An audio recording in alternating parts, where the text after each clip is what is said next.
আপনারা যারা আমাদের এই গল্পগুলো শুনতে ভালোবাসেন তাদের জন্য রইল আজকে একটি নূতন গল্প, সুচিত্রা ভট্টাচার্য রচিত টি শার্ট ঘড়ি।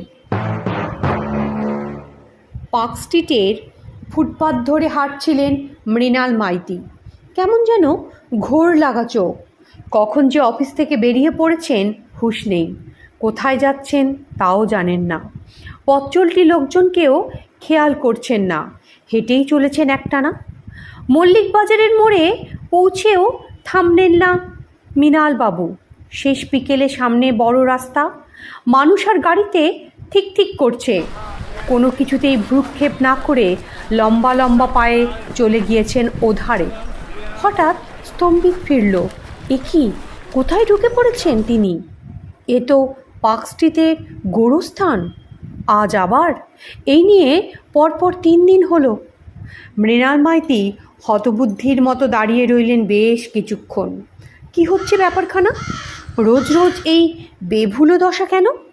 এমনিতে পুরনো ইতিহাসের ওপর তার একটু ঝোঁক আছে বটে। সমাধিস্থানে টানা ঘুরে ঘুরে দেখতে তিনি ভালোই বাসেন। তাই প্রথম দিন ঘটনাকে তিনি আমল দেননি। কাল খানিকটা অবাক হয়েছিলেন, কিন্তু আজ তিনি পুরোপুরি স্তম্ভিত। তিনি তো এত আনমনা মানুষ নন। মাথাটা ঝাঁকাতে ঝাঁকাতে সমাধিস্থান থেকে বেরিয়ে আসছেন মৃণালবাবু। হঠাৎ হাত ঘড়িতে চুপ পড়তেই বেদম চমকেছেন। কী আশ্চর্য, ঘড়িটা আজও বন্ধ, ঠিক 5টা 27। কাল পরশু দুদিনই অবিকল এই সময়ে ঘড়িটা বন্ধ হয়েছিল। দম দেওয়ার পর ঠিকই চলেছে, কিন্তু এটা কোন আজব রোগ? রোজ একই সময়ে বন্ধ হবে কেন? দুটো ঘটনাই থই খুঁজে পাচ্ছেন না মৃণালবাবু। তার এই সাময়িক বেভুলো দশা আর নির্দিষ্ট সময়ে ঘড়িটা থেমে যাওয়া। একবার মনে হচ্ছে দুটো ঘটনার মধ্যে একটা ক্ষীণ যোগসূত্র থাকলেও থাকতে পারে। আবার পরক্ষণেই মগজ বলছে, ধুস, এসব কাকতালীয়, এসব নিয়ে বেশি ভাবলে মাথাটা বিগড়ে যাবে। তবুও মৃণালবাবু ঘড়িটা দেখলেন আরও একবার। পুরনো জিনিস, গত সপ্তাহেই কিনেছেন পার্ক স্ট্রিটের নিলামঘর থেকে। এমনিই ঢুকেছিলেন অকশন শপটায়। ঘুরে ঘুরে দেখছিলেন এটা ওটা সেটা।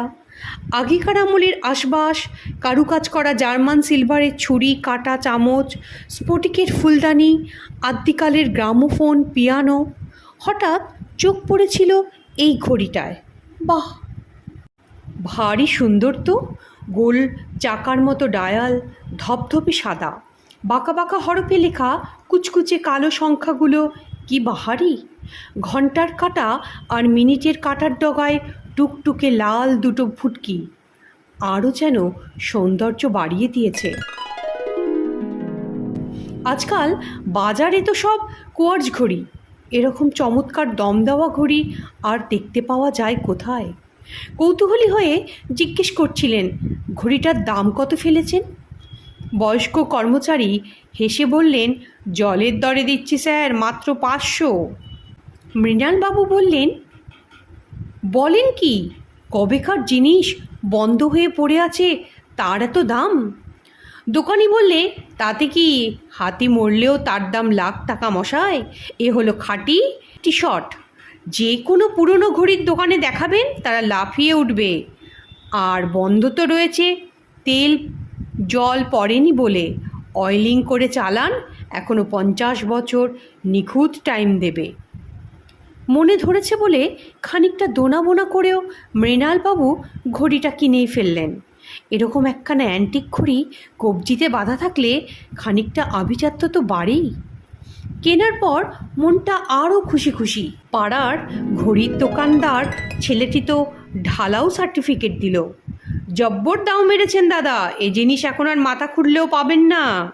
এর হেয়ার স্প্রিং থেকে শুরু করে প্রতিটি সূক্ষ্ম কলকবজা একেবারে A1। এখানকার ভেজালের যুগে এই ঘড়ি দেখলে প্রাণে আরাম হয়। সেই ঘড়ি কিনা পড়ার পর থেকে এই খেল দেখাচ্ছে। পাড়ার দোকানদারটাও তো চালু করে দেওয়ার সময় গণ্ডগোলের কথা বলেনি। উল্টে তো বলল, 3 বছরের জন্য নিশ্চিন্ত থাকুন, এই ঘড়ি এখন টকবগিয়ে ছুটবে।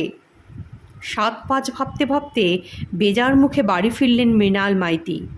ঘড়ি কিংবা বেখেয়ালে সমাধিস্থানে যাওয়া কোনোটাই তিনি স্ত্রীকে গল্প করলেন না।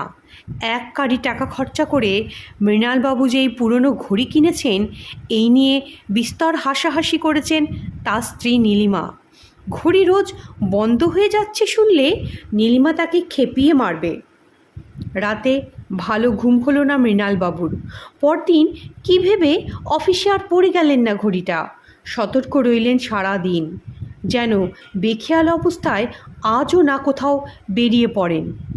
অদ্ভুত কাণ্ড, বিকেলটা পুরো স্বাভাবিক ছন্দে কাটল। 6:15 অবধি অফিস করলেন, তারপর রিক্রিয়েশন ক্লাবে গিয়ে ক্যারাম খেললেন। ঘড়ির কথা মৃণালবাবু প্রায় ভুলেই গিয়েছিলেন। বাড়ি ফিরেই মনে পড়ল। শোয়ার ঘরে ঢুকে ঘড়িটা হাতে তুলে নিয়ে মুখে হাসি ফুটল তার। দেখলেন বন্ধ হয়নি, একদম ঠিকঠাক চলছে।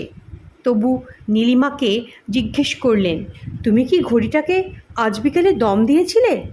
নীলিমা নাক কুচকলো, বলল, আমি ওতে হাত দিইনি বাপু। কেন, কি হয়েছে? উত্তরে মৃণালবাবু বললে, না না, এমনি, মানে আমি আজ দম দিতে ভুলে গিয়েছিলাম তো তাই।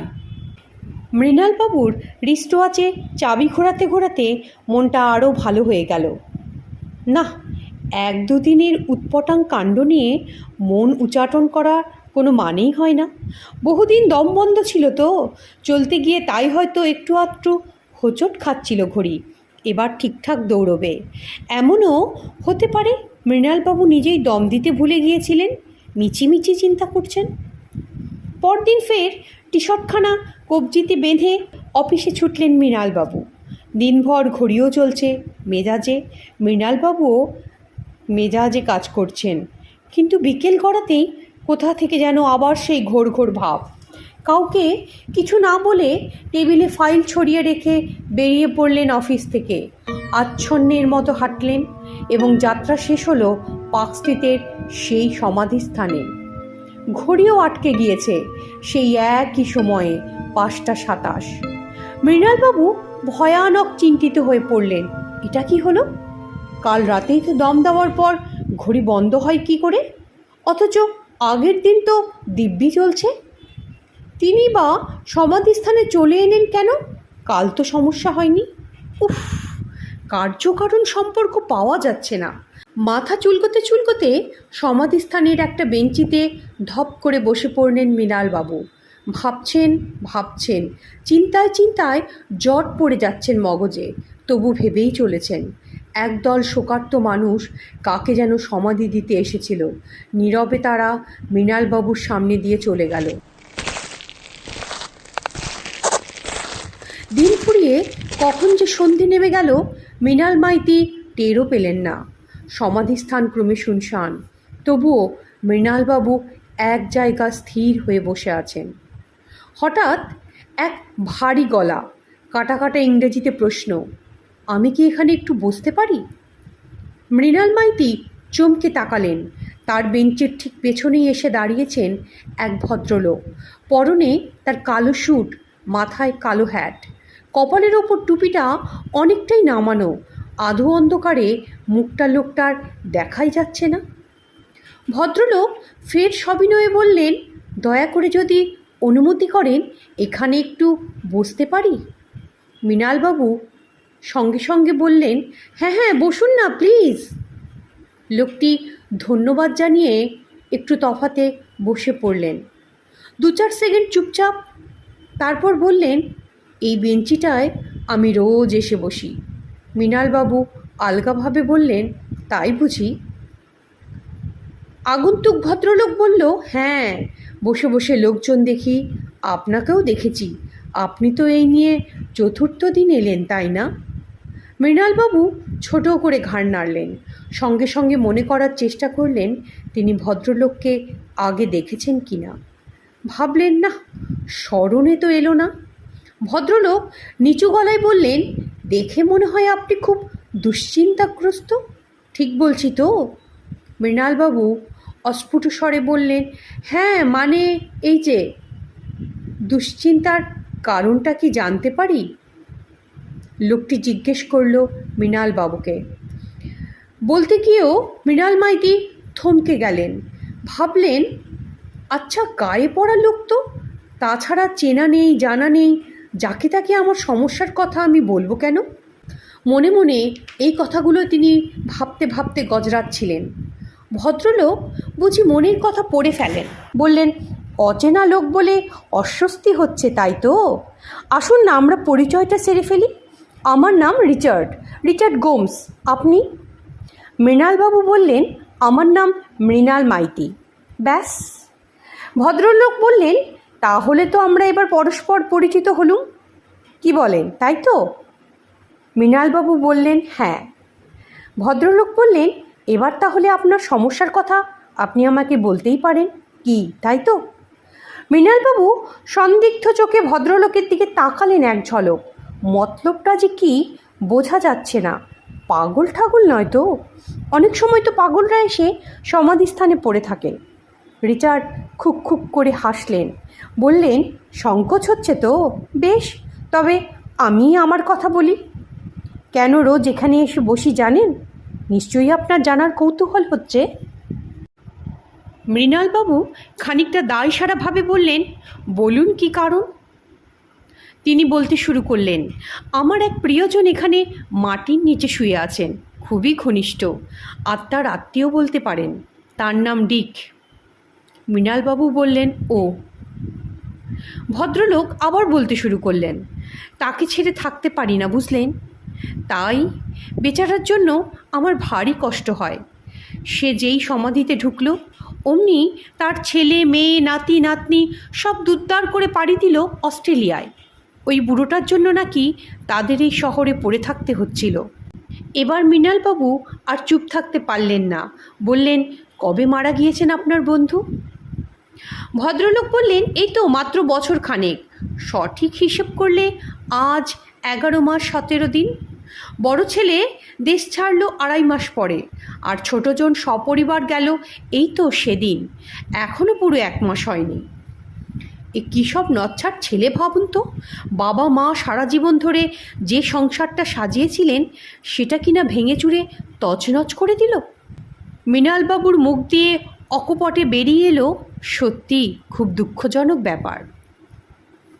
ভদ্রলোক আবার বলতে শুরু করলেন, ডিকের সাধের জিনিসপত্রগুলো কি করলেন জানেন? শটান নিলাম ঘরে ঢুকিয়ে দিলেন, আর তার পরিবর্তে টাকা নিয়ে তারা বিদেশে পাড়ি দিলেন। তার মধ্যে ছিল ডিকের খাট, আলমারি, easy chair, table, showcase, cabinet, এমনকি হাত ঘড়িটাও। অথচ ওরা জানতো এই ঘড়ি ছিল ডিকের প্রাণ। ঘড়িটা বেচে না দিয়ে ওরা কি সেটা বাপ ঠাকুরদার স্মৃতি হিসেবে রাখতে পারতো না? এবার মৃণালবাবু কেমন যেন ঘাবড়ে গেলেন। তার গাটা শিরশির করে উঠল। মনে মনে ভাবলেন, অকশান সব হাতঘড়ি। রিচার্ড ফিসফিস করে বললেন, ঘড়িটা কত ভালোবাসতেন জানেন? বেচারা ক্যান্সারে ভুগছিলেন যখন তার মরমর অবস্থা, তখন ছেলেদের বলেছিল তাকে কফিনে ঢোকাবার আগে ওই ঘড়িটা যেন তার হাতে পরিয়ে দেওয়া হয়। কে শোনে কার কথা? যেই না ডিক 5টা 27 মারা গেল অমনি ছেলেরা হাত থেকে ঘড়ি আংটি সব খুলে নিল। এবার মৃণালবাবুর বুকটা ধরফর করে উঠল। কাঁপা কাঁপা গলায় বলল, কটায় মৃত্যু হয়েছিল ওনার? ভদ্রলোক বললেন, 5টা 27 বিকেলে। এ কি, আপনার মুখটা অমন ফ্যাকাশে হচ্ছে কেন? মৃণালবাবু ঢোক গিলে বললেন, ওটা কি টি-শার্ট ঘড়ি ছিল? ভদ্রলোক বললেন, হ্যাঁ, একবারে ঝাঁ চকচকে সাদা ডায়াল, সংখ্যাগুলো ইটালিক্সে লেখা, হেলানো একটু, কাটা দুটো কালো। মৃণালবাবু বিড়বিড় করে উঠলেন, কাটায় দুটো ছোট ছোট লাল ফোঁটা ছিল নাকি? ভদ্রলোক বললেন, হ্যাঁ ছিল তো। এবার মৃণালবাবু আর স্থির থাকতে পারলেন না। বললেন, আমি চিনি ঘড়িটাকে, আমি চিনি। চেনাই তো উচিত, রিচার্ড এবার খুক খুক করে হাসলেন আর বললেন, ঘড়িটা যে আপনার হাতেই রয়েছে। বলতে বলতে হাতটা বাড়িয়েছিলেন রিচার্ড। যদি দয়া করে ঘড়িটা আমায় দিয়ে দেন। কথাগুলো আর শেষ করতে পারলেন না। মৃণালবাবুর শরীর পলকে হিম হয়ে গেল। গলার স্বর ফুটছে না কোনো, হাঁটু দুটো কাঁপছে থরথর করে, চোখ বুজে ফেললেন আতঙ্কে। বোঝা চোখেই টের পেলেন একটা হাত এসে খপ করে তার হাতটা চেপে ধরল আর তার কবজি থেকে খুলে নিল সেই ঘড়িটা। উফ, হাত নয়, যেন বরফের মতো ঠান্ডা আঙুল। পার্ক স্ট্রিটের সমাধিস্থানে ভুলেও আর পা রাখেন না মৃণাল মাইতি। ঘড়িটা খুইয়েছেন বলে তার কোনো আফসোসও নেই, কারণ তিনি জানেন প্রিয় টি-শার্ট ঘড়িটি ফেরত পেয়ে বড় নিশ্চিন্ত সমাধিতে ঘুমোচ্ছেন ডিক, যার পোশাকি নাম রিচার্ড গোমস। শ্রোতা বন্ধুদের উদ্দেশ্যে অনুরোধ, আমার এই গল্পটা যদি আপনাদের ভালো লাগে, চ্যানেলটাকে লাইক, সাবস্ক্রাইব আর শেয়ার করতে ভুলবেন না কিন্তু।